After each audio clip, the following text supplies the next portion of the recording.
It's an older code, sir, but it checks out. And it's a Thursday evening, and what am I doing except working on boards? This is a Funhouse driver board and CPU board, and here's what I've done to the driver board.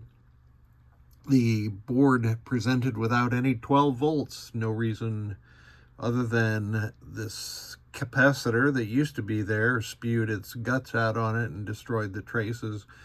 I've got the jumpers you can see there, and then there's 2 jumpers on the back of the board to restore those traces. It's a judgment call as to where you put those jumpers. I strive to make them so that they will never ever come off. And it appears that I have done so here. Now I've replaced the headers all the way around, as I always do.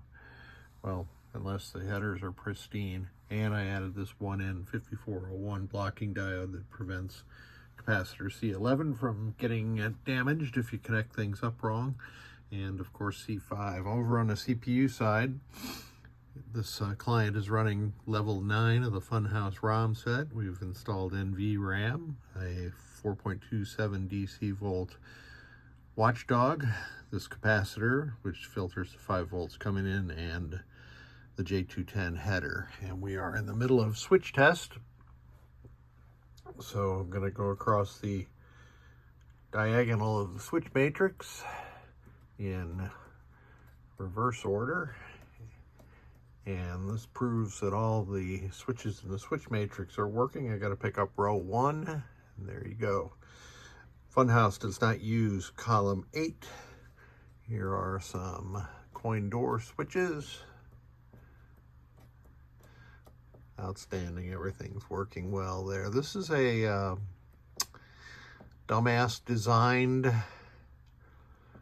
me get these solenoids running display, and I wish you could see how spectacularly beautiful this display is in real life. The video kind of makes the blue look a little washed out. It is not in real life. It's really nice, and I highly recommend it. Let's do the GI test.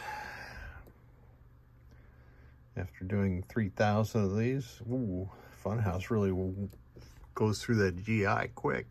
I like it. Lamps and flashers at the same time. And let's see, 21 and 22 are not operating. They're probably not used, but I'll make sure of that.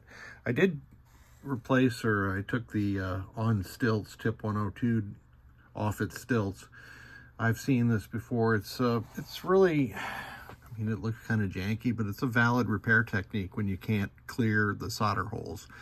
What they did was they cut the legs of the damaged tip 102 long enough so that they could solder the legs of a new tip 102 to the old legs of the tip 102. And that works just fine. They used to do that a way long time ago on computer boards that were, you could only get to one side of it. Let's see, what did I say that was? 21 and 22. Oh, it's the mouth motor and the up-down solenoid. So it looks like I'd have to go to Rudy Test to check those. Let's see. Here we go.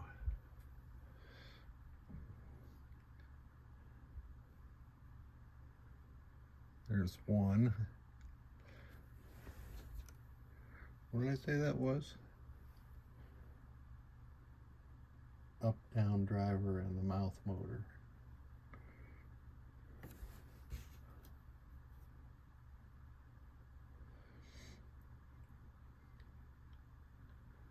Still haven't seen, oh, there it is. Okay.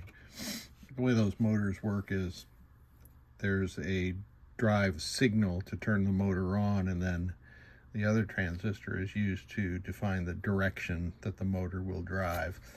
It's a pretty cool thing, the way it works. So all these transistors are working is the bottom line there. And that is it. This board pair is good to go. I thank you so much for sending it.